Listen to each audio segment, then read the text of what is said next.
So we have to remember the importance of coming to Scripture, not with our Greek Western mindset, but with the Hebraic mindset, which is the same mindset of the writers that wrote the Scriptures. Because if you come with a Greek mindset, it will trip you up and you won't be able to understand things properly, especially this topic. So let's check it out real quick. So this is a pretty lengthy reading or quote, but it's very important in context of this topic. So this is from Jeff Benner's book, The Living Words, Volume 1, pages 11 through 14. And if you can get a copy of this, I highly recommend it. Highly recommend it. So under the section of God, quote, while we may read an English translation of the Bible, it was not originally written in English. This may sound like a pretty obvious statement, which it is, but an unfortunate fact is that almost all readers of the Bible read it as if it was written in English. We cannot define the words in the Bible from an English dictionary. Rather, we must take our definitions of biblical words from a Hebrew dictionary, and the word God is no exception. The Hebrew word El, which is that's an Aleph and a Lamed for anybody that all the Hebrew fans out there, which is this H410. We're talking about El here, not Elohim. Translated above is God. And in the book, he's referencing Genesis 14, 18 through 22 in the context of that page. It was originally written as Aleph and Lamed, so that's the ox head and the staff in ancient pictographic Hebrew.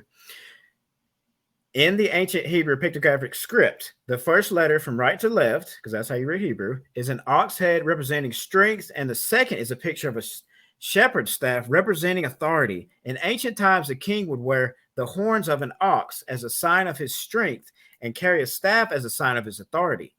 Both symbols, the horns and the staff, have survived to modern times as the crown, with its points representing the tips of horns and the scepter representing the shepherd's staff.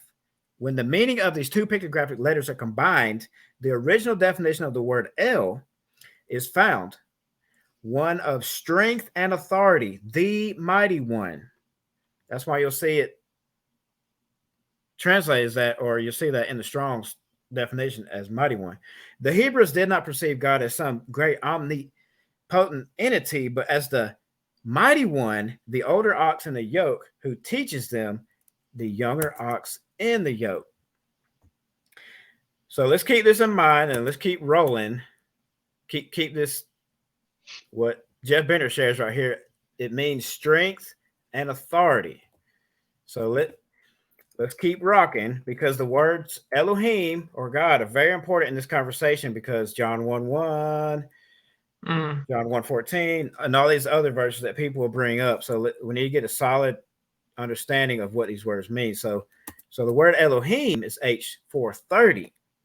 It's plural of H433. God's in the ordinary sense, but specifically used in the plural, thus, especially with the article of the supreme God, occasionally applied by way of deference to magistrates, and sometimes as a superlative, angels, exceeding God, judges, mighty. And then we'll go to the Greek Theos for the New Testament, G 23:16, of uncertain affinity, a deity, especially with G 35:88. The supreme divinity, figuratively a magistrate by Hebraism, very exceedingly God. So here's a gentleman pondering, Matt, why are you putting so much emphasis on the words El, Elohim, and Theos?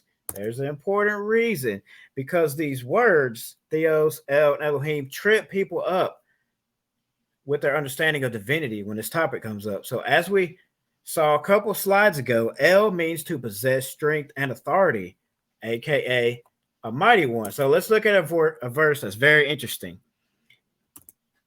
So we're going to look at Exodus 4:14 through 16. We're going to go to the Torah for a couple verses. And the displeasure of Yahweh burned against Moses, and he said, is not Aaron the Levite your brother? I know that he speaks well, and see, he is also coming out to meet you. And when he sees you, he shall be glad in his heart, and you shall speak to him and put the words in his mouth. And I am with your mouth and with his mouth, and I shall teach you. So here's another example of agency. What to do. And he shall speak for you to the people, and it shall be that he shall be a mouth for you, and you shall be an Elohim for him. This is a perfect example that shows we must understand the context when we see the words Elohim and Theos in Scripture. Because right here, Moses is called an Elohim.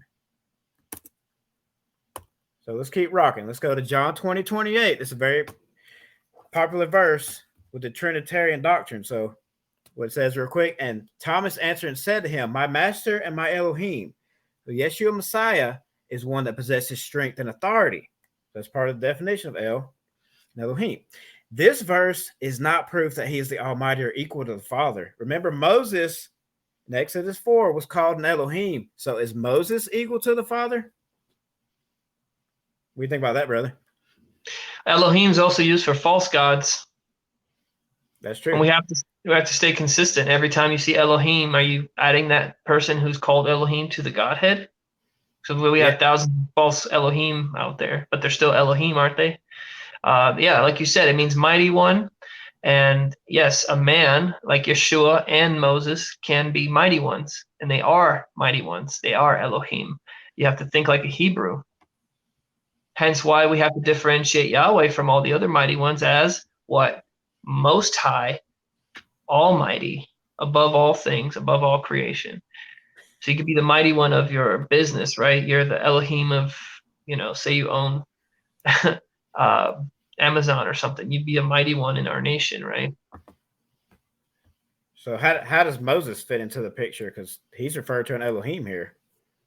What? Yeah, and in the previous verse that we were just looking at, he says, I am going to send you. So you have my name. I'm going to put words on your mouth. You represent me. You're my shaliach. You have my authority. Here's the staff. I don't think that was a coincidence. We just talked about the staff and the scepter. Yep. And he spoke on behalf of the Father. And the Father says, put the staff in the water, and the water departed. He did so many signs and wonders, but the Father did it through him to confirm that Moses has been chosen by the Father to be the mouthpiece and the leader of Israel. And so were the kings. The kings are known as Elohim. Angels are called Elohim. I mean, what are we going to do with all that if we say that Elohim equals Yahweh every time?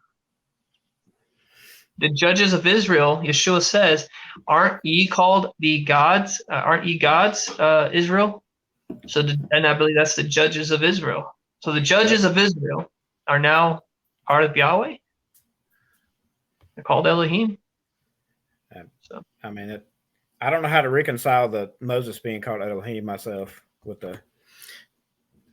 They're going to say, well, it says he will be like Elohim. He's not going to be Elohim. He's going to be like Elohim. That's what they'll say. Yeah, and Sean's got another good comment and put it up real quick since we're talking about this aspect. So Sean said, Yeshua is called God after he is glorified to an Elohim status. That's the promise of the resurrection of which he is the first fruits. Amen, brother.